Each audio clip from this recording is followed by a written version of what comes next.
Sud Radio, les vraies voix qui font rouler la France. Philippe Rossi. Bonsoir, 19h20 sur Sud Radio avec Mobility TV, les vraies voix qui font rouler la France. Nous sommes ensemble jusqu'à 20h et jusqu'à 20h donc.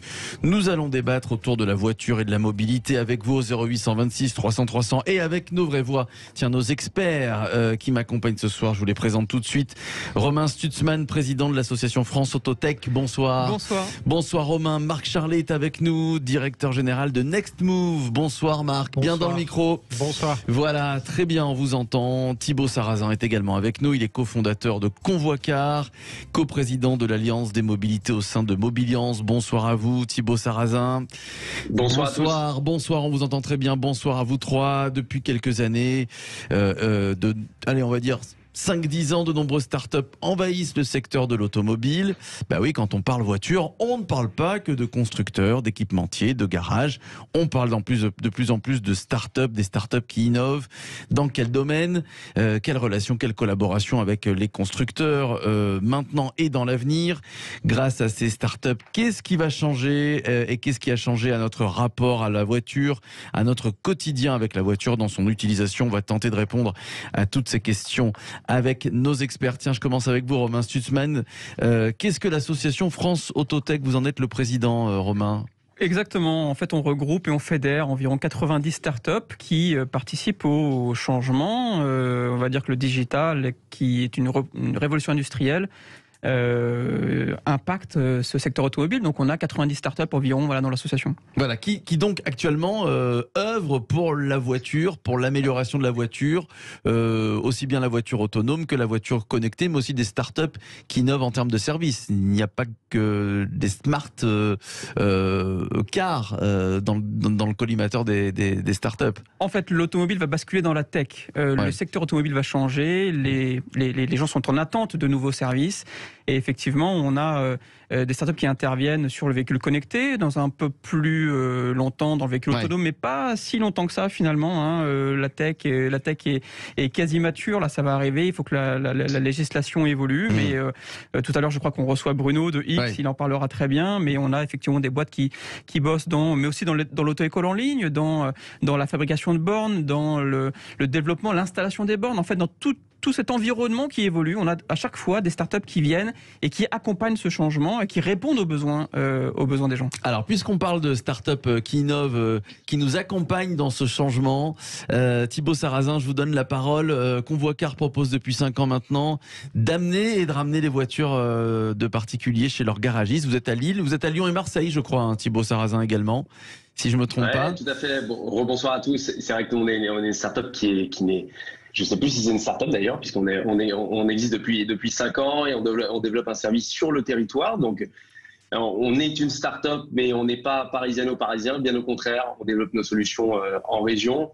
Et puis moi, j'ai la particularité, au travers de mon aventure entrepreneuriale, où on essaye au quotidien d'apporter finalement des solutions à nos clients qui sont les concessionnaires automobiles. On essaie de participer à la transition de ces métiers-là. Et puis, dans le cadre de mon développement entrepreneurial, je me suis investi un petit peu comme Romain, d'une façon assez complémentaire dans ce qu'on appelle l'Alliance des mobilités, qui aujourd'hui regroupe, on est 120 startups, c'est un petit peu comme France Autotech. On représente les startups de la mobilité. Et ce que j'aimerais vous dire ce soir, c'est que ce qui est intéressant dans ce que sont les startups de la mobilité aujourd'hui, c'est qu'elles ne sont plus clivées par secteur d'activité. Bien au contraire, elles sont souvent très complémentaires. Elles travaillent avec les métiers historiques de la mobilité et finalement, elles viennent intervenir sur toute la chaîne de valeur de ce qu'est la mobilité, de la création d'une voiture.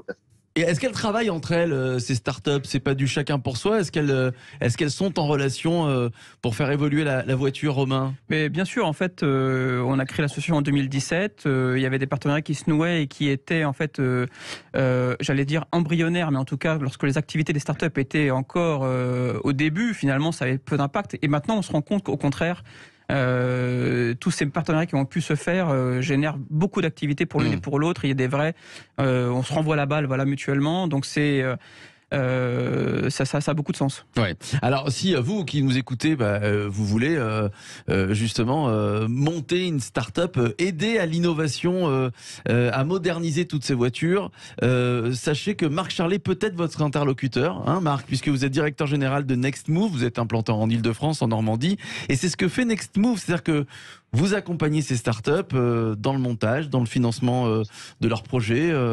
Vous les mettez en relation avec des partenaires. Racontez-nous, Marc Charlet, ce que vous faites. Next Move est un pôle de compétitivité. On fédère sur l'Île-de-France et la Normandie plus de 600 membres, plus de 600 acteurs pour inventer ensemble la mobilité de demain. Parce que notre credo, c'est les défis de la mobilité ne pourront se relever qu'en mode collaboratif, en mettant ensemble toutes les compétences présentes sur l'écosystème. On a appelé ça la Mobility Valley. La vallée de Seine est un concentré d'acteurs, que ce soit bien sûr les grands groupes, constructeurs équipementiers, mais également les laboratoires de recherche, les territoires d'expérimentation et tout un tissu de PME de start-up qui représentent plus de 50% de nos membres. Donc aujourd'hui, on a 600 membres et plus de 50% sont des PME et start-up qui travaillent avec nous pour inventer cette mobilité de demain en mode collaboratif. Ouais. Et en général, ça aboutit parce que vous les accompagnez, vous les aider, mais vous ne pouvez pas leur assurer que leur projet va aboutir. Est-ce qu'on a un pourcentage de projets qui se concrétisent Alors bien sûr, ce ne serait pas des startups si tout ça allait jusqu'au bout. Il y a un vrai enjeu entrepreneurial et de prise de risque. On peut dire que quand même 50% des projets qu'on a accompagnés aujourd'hui aboutissent. Ouais. On va se retrouver dans quelques instants, les vraies voix qui font rouler la France. Avec Mobility TV, on va continuer évidemment de parler de ce secteur de l'automobile qui accueille maintenant dans son paysage toutes ces startups qui se développent, qui innovent, qui vont changer votre quotidien, qui vont changer le quotidien de la voiture. On va continuer d'en parler avec Romain Stutzman, Marc Charlet, Thibaut Sarrazin. Restez avec nous. Juste avant, j'aimerais vous donner un numéro de téléphone. C'est le numéro du standard de Sud Radio, 0826 300 300 pour intervenir dans les vraies voix qui font rouler la France, évidemment, mais aussi pour jouer, puisque ce soir, on vous offre 2 places VIP pour assister à la Coupe de Pâques qui aura lieu du 15 au 17 avril. Voilà, c'est dans un petit peu plus de 3 semaines. 2 places VIP durant 3 jours qui vous donnent accès à la terrasse au grid walk de cette compétition. Si vous ne connaissiez pas la course de Pâques, sachez que c'est une épreuve de course auto qui a lieu chaque année depuis 1968 sur le circuit Paul Armagnac à Nogaro, c'est dans le département du Gers. Vous voulez donc vous évader durant 3 jours et assister à la Coupe de Pâques, vous nous appelez 0826 300 300. Allez, le 15e appel remporte ce soir ces 2 places grâce à Sud Radio. À tout de suite. Sud Radio, les vraies voix qui font rouler la France. Philippe Rossi. L'automobile et la mobilité, il en est question jusqu'à 20h sur Sud Radio, les vraies voix qui font rouler la France. C'est avec Mobility TV et nos experts du jour, Romain Stutzman, président de l'association France Autotech, Marc Charlet est avec nous, directeur général de Next Move, Thibaut Sarrazin, cofondateur de Convoi Car, coprésident de l'Alliance des mobilités au sein de Mobiliance. On parle innovation ce soir via ces startups qui font partie désormais du paysage, du secteur de l'automobile. Comment les constructeurs travaillent-ils avec ces startups? C'est la question que je vais poser à nos invités. Tiens, Romain Stutzman, il a fallu plusieurs années pour que les constructeurs se rendent compte que la voiture de demain sera une voiture connectée. On parle aussi de voiture autonome, même si on va en reparler, c'est pas très concret encore pour les Français. Comment ces startups et ces constructeurs travaillent peut-être déjà ensemble et comment à l'avenir elles vont le faire. On va parler aussi de ces constructeurs qui du coup réalisent un pôle innovation au sein de leur entreprise. Romain Stutzman, elles sont condamnées, j'allais dire, à cohabiter ensemble, ces startups avec les constructeurs, à s'entendre en tout cas? En fait, ce qui est sûr, c'est que ce secteur auto va basculer dans la tech et que demain, dans les années qui viennent, c'est le software d'une voiture, comme on l'a chez Tesla, qui sera le plus important. On a l'habitude de dire que les constructeurs historiques conçoivent une auto et mettent dedans un ordinateur, alors que Tesla conçoit un software et met une voiture autour. Donc le métier n'est pas le même. Tesla est une boîte de tech avant d'être un constructeur automobile. Et cette façon de fonctionner, cette façon de voir les choses, cette façon de voir l'avenir, cette façon d'interagir entre le conducteur et la voiture va être révolutionnée par cette façon de développer les softwares. Et c'est en ça, effectivement, que les startups peuvent... Mais il y a plein d'autres sujets. Il y a le hardware, il y a le fait de connecter les voitures. Il y a plein de sujets sur lesquels les constructeurs peuvent peuvent collaborer, mais en tout cas, il y a cette convergence vers la tech qui va intervenir dans les toutes prochaines années. Là. Ouais. Vous êtes d'accord avec l'analyse de Romain Sussman, Marc Charlet, dans quelques années, le secteur de l'automobile va complètement changer? Le secteur de l'automobile est aujourd'hui déjà en pleine transformation. Ouais. Pour relever tous les défis, de la mobilité décarbonée, de la mobilité connectée, sûre, autonome, des nouveaux services de mobilité, de s'adapter aux nouveaux comportements, aux nouveaux usages. Et donc les constructeurs et les équipementiers automobiles, ils peuvent pas tout faire tout seuls. Ils peuvent pas faire tout seuls, ils savent qu'ils doivent s'appuyer sur des compétences externes. Et ces compétences, la plupart du temps, émergent au sein de startups qui sont agiles, qui sont très orientées tech, et qui vont les challenger. Et c'est pour ça que les constructeurs s'intéressent énormément à ces startups. Ils ont des cellules Open Innovation pour justement sourcer en externe ces compétences pour pouvoir intégrer dans leurs véhicules. Après, il faut qu'ils les mettent au standard automobile. Ils sont aussi en train de créer des fonds d'investissement. Ils vont aller investir dans des startups pour pouvoir les faire grandir, les laisser grandir toutes seules, c'est-à-dire qu'ils ne vont pas les intégrer au sein de leur centre d'ingénierie, et ils vont les laisser grandir toutes seules avec la dynamique, avec la culture startup, mais ils vont les aider financièrement et puis pouvoir essayer de récupérer aussi les technologies qui vont émerger. Ouais. Et il n'y a pas de risque que certaines de ces startups vont grandir et prendre leur place, en fait, prendre la place des constructeurs automobiles? Alors, prendre leur place, parce que l'industrie automobile reste une industrie capitalistique où il faut investir énormément quand même pour produire des véhicules, mais il y aura de la place pour ces. Parce que comme le dit Romain, si on construit toute une tech et qu'on construit la voiture autour, c'est ce que vous nous disiez il y a quelques minutes, ces startups pourraient le faire dans quelques années.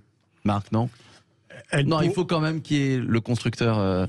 Le constructeur aujourd'hui, en tout cas, celui qui va assembler les technologies, il est primordial. Romain, juste après Thibaut Sarrazin. Il faut que tout change pour que rien ne change. Donc il faut que les constructeurs vraiment. Vous savez, dans la tech, la notion d'humilité est extrêmement importante. Humilité par rapport à la data, par rapport à l'utilisateur. On est centré sur le client.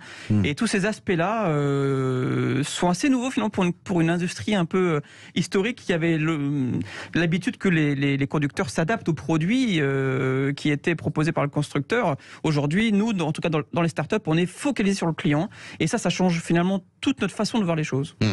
Thibaut Sarrazin.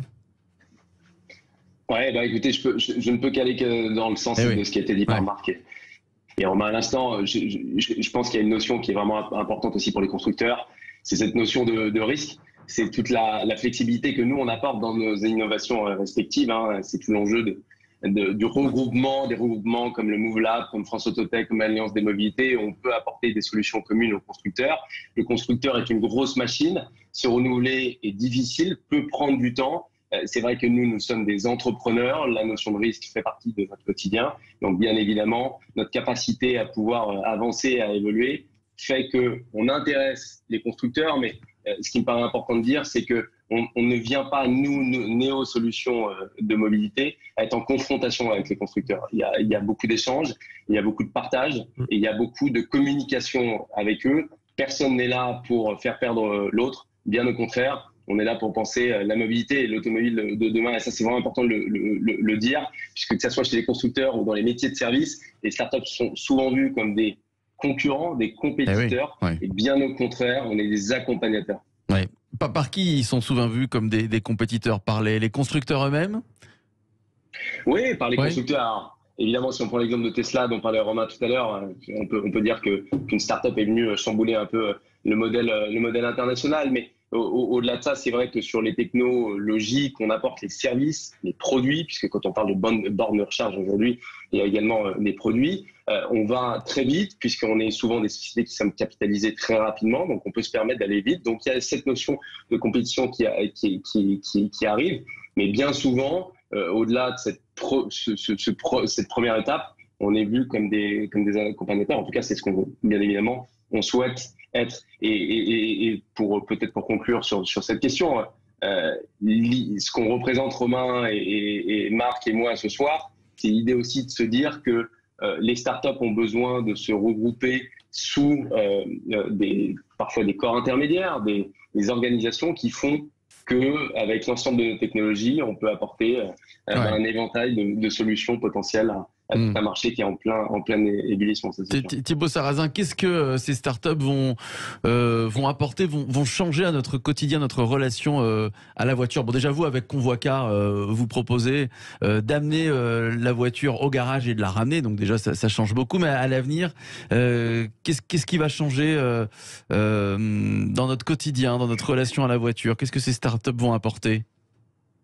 La technologie, pour nous, elle a différents niveaux. La technologie, elle concerne intrinsèquement la voiture, bien évidemment. On sait que vous parliez de voitures autonomes tout à l'heure. On sait que les technos qui sont embarqués dans les voitures vont nous faire consommer la voiture différemment, mais il y a aussi toute une phase de transition. Et typiquement, c'est le cas d'une société comme Convoicar de pouvoir accompagner les distributeurs aujourd'hui d'automobiles à penser à l'automobile de demain. Mais je pense à plein de startups qui font partie de l'Alliance des mobilités du Move Lab, qui travaillent bien évidemment à tous les concepts autour de la voiture électrique, au service aux conducteurs, à l'économie circulaire. Beaucoup de sujets sont poussés par les startups, mais ce qui est important de dire, c'est qu'ils sont connectés. La force qu'on a tous ensemble, c'est qu'on est capable de créer des parcours utilisateurs. Romain parlait de ça tout à l'heure, de consommateurs. On est tous capables de travailler sur le parcours consommateur et de le connecter. C'est-à-dire qu'on est capable, nous, startups, d'apporter différentes couches servicielles qui communiquent entre elles, ce qui n'existait pas, bien évidemment, avant l'écosystème tech automobile. Ouais. Et puis on peut être fier d'être français puisque en France, on peut le dire, il n'y a pas que les États-Unis. On parle beaucoup des États-Unis et de toutes ces startups qui fleurissent aux États-Unis, mais je crois, Romain Sussman, que nous en France, on peut être fier. On fait partie des pays où il y a le plus d'entrepreneurs et de jeunes qui innovent, qui lancent des startups. Romain, vous confirmez? Il y a une vraie culture entrepreneuriale. Ouais. En Italie, ils viennent d'avoir leur première licorne. Nous, on est déjà à 25. Eh oui. Donc la tech, effectivement, en France, se développe beaucoup. Et pour revenir sur la question précédente, je crois que, comme l'évoquait juste avant notre ami, c'est vraiment, je crois que le smartphone a en fait beaucoup changé les choses. La relation qu'on a au smartphone, à la tech, va finalement impacter beaucoup la relation qu'on a avec notre voiture. Finalement, on veut interagir aussi facilement avec notre voiture qu'on interagit avec notre smartphone. On veut pouvoir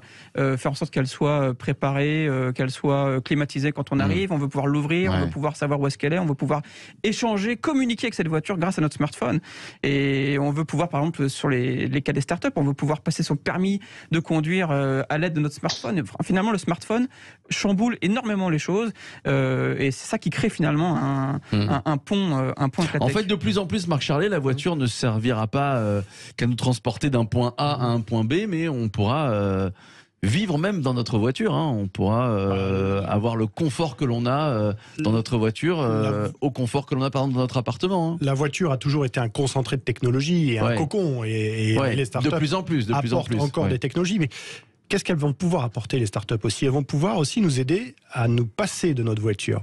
Parce qu'il y a énormément de startups qui développent des services de mobilité qui aident à se passer de la voiture. C'est ça aussi la transition énergétique. C'est pouvoir utiliser, par exemple, pensez à quoi, par exemple l'autopartage, le covoiturage. Par exemple, le vélo partagé aussi, le vélo assistance électrique partagé, les scooters électriques en partage également. Les trottinettes dans les grandes villes. Etc., dans les grandes villes, mais également dans les zones rurales. Aujourd'hui, on expérimente des navettes autonomes développées par des startups qui font du transport à la demande pour aller chercher les gens dans le village, pour aller faire leurs courses, et les gens laissent leur voiture au garage, leur voiture thermique, au profit de transports partagés électriques, peu émetteurs de CO2. Thibaut Sarrazin, ces startups, et je continue sur la lancée de Marc Charlet, vont permettre aux Français de gagner du pouvoir d'achat, puisque vous dites qu'elles vont nous permettre de nous passer de la voiture. Peut-être que dans plusieurs années, effectivement, on pourra vraiment, alors je ne parle pas que des grandes villes, mais même dans les zones rurales, faire de plus en plus de covoiturage, d'avoir d'autres mobilités. Thibaut Sarrazin. Alors, je suis désolé, Marc. Je dirais pas que pour nous, c'est tout à fait le fait de se passer de la voiture.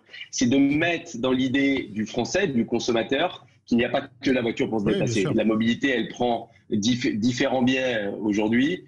Il y a d'un côté l'optimisation de ce qu'est une voiture, on parlait de technologie tout à l'heure, du mode de consommation de la voiture, mais il y a bien évidemment à côté d'autres modes de consommation qui arrivent. Vous parliez de covoiturage, vous parliez de car sharing, d'autopartage. Ce sont autant de modes de consommation qui font que les Français aujourd'hui ont des possibilités qui sont supérieures avant et qui viennent bien évidemment potentiellement optimiser leur pouvoir d'achat. Je reviens à ce que je disais à la question précédente, c'est qu'encore une fois, les startups permettent très rapidement, en communiquant techniquement via leur système informatique entre elles, des couches servicielles qui font que sur une zone, qu'elle soit urbaine ou rurale, on peut aujourd'hui très, très rapidement mettre en place des services de mobilité, que ce soit du bus autonome, comme vous l'évoquiez, Marc, à de nombreuses solutions de mobilité, encore une fois, qui peuvent permettre aux Français de trouver une solution pour se déplacer et pour aller travailler. Romain Stutzmann. En tout cas, les crises sont des opportunités. C'est-à-dire que on a vu avec le Covid que finalement les concessionnaires que Thibaut connaît bien, finalement devaient pouvoir communiquer avec leurs clients à distance, pouvoir livrer à distance. Et finalement, les startups qui développaient ces services-là ont été accélérés par cette crise-là. La crise des carburants aujourd'hui, on se rend compte que finalement, c'était comme nous on dit un nice to have de rouler en électrique. Aujourd'hui, quand on voit le prix à la pompe, finalement il y a une bascule vers l'électrique beaucoup plus forte. Donc finalement, ces crises-là, on a toujours beaucoup de mal à changer et finalement ces crises-là sont des accélérateurs de changement et les startups, nous on adore parce que finalement, quand il y a des grèves SNCF, ça fait les affaires de Blablacar. Voilà, donc finalement, il faut pouvoir changer, il faut pouvoir évoluer. Les startups anticipent un peu et lorsqu'il y a une crise, finalement, ça peut avoir pour effet d'accélérer le business de ces startups-là. Le fait de pouvoir faire maintenant des visios à distance, c'est devenu commun pour beaucoup de Français qui travaillent de chez eux. On le voit bien là, on a des intervenants qui sont à l'extérieur. C'était inimaginable avant cette crise du Covid. Donc finalement, ces crises-là, les startups, les entrepreneurs, comme l'évoquait Thibaut, sont des gens qui prennent des risques et qui anticipent un peu l'avenir et qui ont parfois la chance ou la malchance que quand la crise arrive, les favorise. Vous écoutez les vraies voix qui font rouler la France, comme chaque jeudi avec Mobility TV. On va jouer tout de suite avec vous au 0826 300 300. Les vraies voix qui font rouler la France ce soir sur Sud Radio vous offre 2 places VIP pour assister à la Coupe de Pâques du 15 au 17 avril dans un petit peu plus de 3 semaines. Sandrine est avec nous, bonsoir. Bonsoir. Bonsoir, ma chère Sandrine. Vous habitez le Gers, il me semble. Absolument. Très bien, ça tombe bien. Du département. Voilà, c'est le département du circuit Paul Armagnac à Nogaro où va se dérouler donc cette Coupe de Pâques du 15 au 17 avril. Eh bien, voilà, on vous offre 2 places, ma chère Sandrine. 2 places VIP, puisque vous aurez accès aux terrasses Gridwalk de cette Coupe de Pâques. Vous avez déjà assisté peut-être à la Coupe de Pâques, puisque vous habitez le département, non? Eh bien, figurez-vous que non, pas du tout. Très bien, vous voyez, vous étiez à côté, vous n'y avez jamais assisté, ce sera une première pour vous donc, grâce aux vraies voix qui font rouler la France et à Sud Radio, on vous envoie tout de suite chez vous dans le Gers 2 places VIP pour cette Coupe de Pâques qui aura lieu donc du 15 au 17 avril. On est ravis, ma chère Sandrine, de vous avoir fait ce petit plaisir ce soir. Je suis ravi aussi, merci beaucoup. Merci Sandrine, merci à vous, ne bougez pas, tiens, restez avec nous Sandrine et vous autres. Les vraies voix qui font rouler la France reviennent dans quelques minutes avec nos experts Romain Stutzmann, Marc Charlet, Thibaut Sarrazin et Bruno Mendes da Silva qui va nous rejoindre dans quelques instants. C'est l'un des fondateurs d'X Technologies, une start-up qui aide les entreprises à mieux filtrer leurs données. Google et Microsoft s'y intéressent fortement d'ailleurs. On sera avec lui dans quelques minutes, à tout de suite. Avec Mobility TV et jusqu'à 20h, les vraies voix qui font rouler la France sur Sud Radio. À mes côtés, Romain Stutzmann, président de l'association France Autotech. Marc Charlet est là, directeur général de Next Move. Thibaut Sarrazin, cofondateur de Convoicar, coprésident de l'Alliance des mobilités au sein de Mobiliance. Et puis je vous propose d'accueillir tout de suite Bruno Mendes da Silva. Bonsoir. Bonsoir. Bonsoir, vous êtes cofondateur d'X Technologies, spécialisé dans la Smart Data. Alors pour tous ceux qui nous écoutent et puis pour nous-mêmes aussi, qu'est-ce que la Smart Data? Alors la Smart Data, c'est très simple. Pendant très longtemps, on nous a vendu un concept qui s'appelait la Big Data, qui voulait dire que parce qu'on avait toutes les données, on était forcément intelligent. Et en vrai, c'est comme si on disait, parce que j'ai une plus grosse bibliothèque que toi, je suis forcément plus intelligent que toi. Et c'est pas vrai. On a vu qu'il y avait beaucoup de challenges avec la big data. Ça prenait beaucoup de place, ça coûte très cher, c'est très compliqué à analyser. Alors la big data, on va expliquer, c'est les données personnelles en fait. C'est nos données personnelles. Exactement. Ouais. Et justement, nous on est arrivé avec cette approche de la smart data en se disant, si on sait qu'on n'a pas besoin de toutes les données, comment on fait avec des technologies pour pouvoir filtrer et arriver directement à ce qu'on appelle la donnée pertinente. Et du coup, séparer ce qui n'est pas pertinent de ce qu'il est, de travailler uniquement avec la donnée pertinente. Alors concrètement, et pour que on comprenne bien, quand on parle de données, concrètement, c'est quel genre de données? Par exemple, je suis une start-up de véhicules autonomes. J'entraîne mon intelligence artificielle sur des piétons, par exemple. Ok. Et en fait, j'ai des capteurs qui enregistrent tout. Qui enregistrent des données quand il n'y a pas de piétons, quand il y a des cyclistes, etc. Et moi, ce qui m'intéresse, c'est les piétons.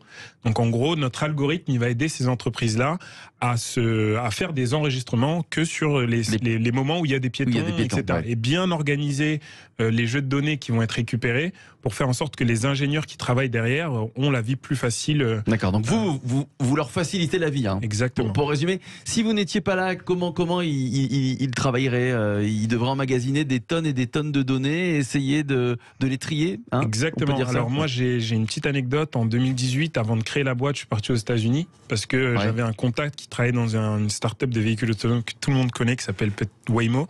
Enfin, c'est la filiale de Google.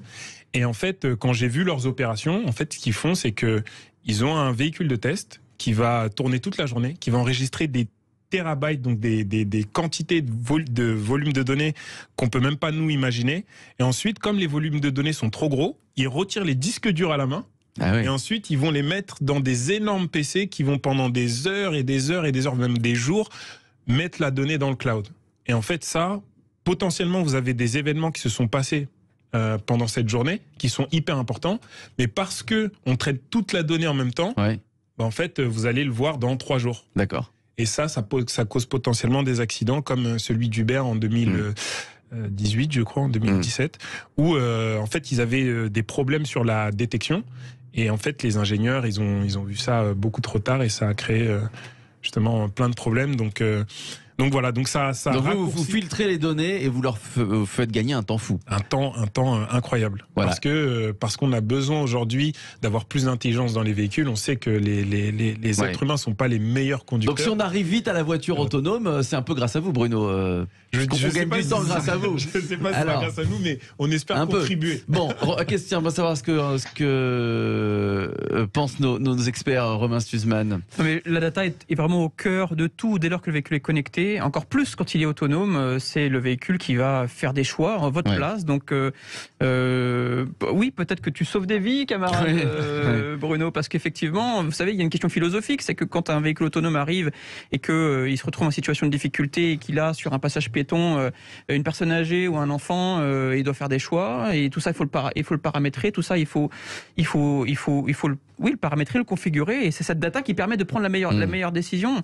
Donc on a, nous, chez France Autotech, des boîtes qui développent des lidars pour capter la data, des gens comme Bruno qui vont venir en tirer le meilleur. Donc tout ça, c'est effectivement de l'intelligence qu'on met, et tu as prononcé le mot ingénieur. En fait, les startups, c'est des ingénieurs. Hein. Les startups, c'est pas que des gens qui vont être attirés par l'appât du gain. C'est des gens qui aident à changer le monde de demain et qui aident à tirer le meilleur de ce qu'on a aujourd'hui. Et la data est vraiment la clé de toutes les boîtes digitales. La data a vraiment été un élément de prise de décision. Marc Charlet. Oui, la data est un élément essentiel de l'innovation dans notre filière. Pour les batteries, on a besoin de monitorer les batteries, de savoir ce qui se passe dans les batteries et de faire remonter de la data. Pour les infrastructures de recharge aussi, il faut qu'elles soient connectées, il faut qu'elles puissent faire bientôt du bidirectionnel, c'est-à-dire ce qu'on appelle le smart grid, que la voiture puisse être rechargée, mais qu'elle puisse aussi donner à la maison quand elle en a besoin. La data pour la sécurité, nous on a une start-up qui développe un assistant de conduite sûr, un safety coach, grâce à la data aussi. Il ne faut pas oublier la data aussi pour tout ce qui est billettique, pour tout ce qui est transport en commun, pour tout ce qui est information voyageurs. Et n'oublions pas que la data est essentielle dans nos usines aussi, pour la compétitivité de notre industrie dans les usines. Pouvoir digitaliser nos usines, faire remonter de la data, faire de la maintenance prédictive, c'est essentiel pour que notre industrie reste implantée en France. Thibaut Sarrazin, qu'est-ce que vous inspire? Alors le parcours de Bruno, tiens, juste en donner la parole, quel est votre parcours, Moi, Bruno? Parcours, on va dire assez classique. Formation, parcours, j'ai fait une école de commerce, l'ESSEC. J'ai fait un échange universitaire en Chine qui m'a donné l'idée de ma première start-up parce qu'il y avait énormément de pollution en Chine. Donc quand je suis rentré, j'étais obsédé par ça. J'ai créé en 2012-2013 la première start-up qui faisait de la location de voitures électriques à Paris. Et après, je suis parti aux États-Unis avec, parce que je pensais que aussi là-bas, ils étaient beaucoup plus ouverts à ce type de concept-là. Et c'est là-bas que j'ai découvert les véhicules autonomes. Et c'est poser la question de est-ce que je transforme ma start-up ou est-ce que j'en crée une autre. Et là, en fait, j'ai décidé de repartir sur des nouvelles bases et de faire une vraie start-up de tech avec des ingénieurs et une vraie vision de comment, en fait, on peut améliorer cette industrie-là. Donc, je me suis associé avec un chercheur qui s'appelle Arnaud de Lafortelle, qui était à l'époque le directeur du centre de robotique de l'Université des Mines, et un ami qui lui, rien à voir, il était banquier à Monaco.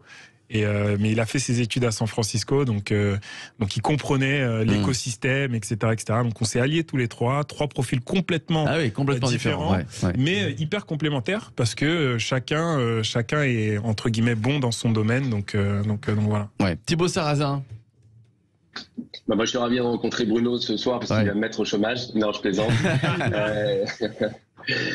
Nous, c'est ça qui est génial avec les startups. Encore une fois, il ne faut pas que ça soit un gros mot, le mot startup ce soir, mais Bruno développe des technologies qui sont impressionnantes, qui sont basées sur la data. Mais ce qu'il faut bien comprendre, c'est que des sociétés comme les nôtres qui déplaçons aujourd'hui des voitures, si demain la voiture est autonome, il va falloir qu'on se trouve un autre métier. Mais c'est là où est toute la flexibilité de jeunes pousses et d'entreprises qui arrivent à se renouveler. C'est que le jour où Bruno poussera ses technos auprès du monde automobile, et bien d'autres services viendront se connecter autour de la voiture. Et finalement, quand vous pourrez dans une voiture autonome, ce que je souhaite particulièrement personnellement, je souhaite pouvoir en profiter, on peut tout à fait imaginer que ce moment de transport devienne un moment totalement différent. On puisse profiter d'autres services. Et donc, ce que je pense sincèrement, c'est que la data va permettre de nouvelles opportunités, va permettre à des sociétés existantes de la mobilité de se renouveler. C'est une bonne pression, en fait,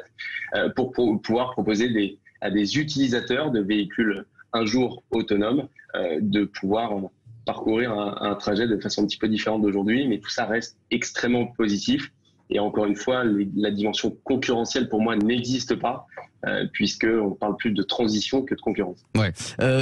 Bruno, il sera possible, allez, on va dire, dans plusieurs années, donc, de conduire une voiture sans toucher le volant et de faire confiance à la technologie de la voiture. Ce sera possible d'ici une quinzaine d'années, ça ? Alors, je pense que ce sera possible à un moment donné. Après, l'horizon, aujourd'hui, moi, j'ai pas une boule de cristal, je peux pas vous le dire. Mais dans un futur proche, ce sera possible. Mais je pense que dans un futur proche, il y aura des systèmes automatisés hyper performants. Il y a des constructeurs allemands qui aujourd'hui disent qu'ils sont capables de conduire de manière autonome sur plusieurs kilomètres dans différents scénarios. Donc en fait, on commence... Parce que ce que redoutent le plus les Français dans la voiture autonome, c'est la sécurité, évidemment. Exactement. Parce qu'on peut avoir confiance à 100% à la voiture autonome. Alors, justement, et ça c'est un des points hyper importants, en fait, le véhicule autonome, il peut pas être à 99% sûr. Il faut qu'il soit à 100%. Pourquoi ? Parce que si vous avez 1% de défaut sur un déploiement massif des véhicules autonomes et que vous tuez un piéton sur 100, en fait, ça fait beaucoup de piétons dans le monde entier. Donc, le niveau de précision qu'il va falloir avoir pour le véhicule autonome, parce qu'on ne va pas accepter qu'un robot puisse tuer une personne, en fait, il est tel que en fait, ça contribue à faire avancer l'écosystème dans tous les outils d'intelligence artificielle et le niveau de précision qu'on doit y avoir. Donc on ne commercialisera pas la voiture autonome ou une voiture autonome tant qu'on n'aura pas les 100% de fiabilité et de sécurité. C'est ce que vous nous dites. Alors je pense que le législateur, il attend aujourd'hui des niveaux de confiance très élevés, donc peut-être 99,99999, etc. Je ne sais pas si un jour le consommateur final, lui, sera prêt à accepter peut-être dans des générations futures. Aujourd'hui, il y a quand même plus de 3000 morts sur les routes en France issus d'accidents. Est-ce qu'il y a des gens qui accepteront d'avoir moins de morts, mais que ça soit causé par des robots ? C'est un débat un peu philosophique. C'est qu'est-ce qu'on est capable d'accepter pour avoir cette technologie-là ? Moi, j'ai pas la réponse. Mais en tout cas, nous, d'un point de vue éthique, on a une autre approche, quelque chose qui va permettre aux gens d'avoir confiance, c'est que la smart data, comme on dit que ça prend que les données pertinentes, en gros, on enlève cette espèce de paranoïa sur le fait qu'on est espionnés de partout, qu'on nous prend toutes les données, etc., etc. Et ça remet un peu peut-être de balance dans le fait que plus tard, les sociétés ne récupéreront pas forcément toutes les données et récupéreront que les données dont on a besoin. Donc nous, c'est le combat qu'on a un peu de manière éthique, de se dire, ça a aussi d'autres vertus, le fait de faire de la smart data, c'est pas simplement juste technique, c'est aussi se dire au consommateur final, en fait, on va pas vous prendre toutes vos données ou toutes les données existantes, quoi. Merci Bruno Mendes da Silva, donc cofondateur de X Technologies. On a beaucoup appris avec vous ce soir. Merci également à Romain Stutzman, président de l'association France Autotech, Marc Charlet, directeur général de Next Move. Et puis merci à vous Thibaut Sarrazin, cofondateur de Convoicar, coprésident de l'Alliance des mobilités au sein de Mobiliance. Merci à vous trois, merci à vous quatre.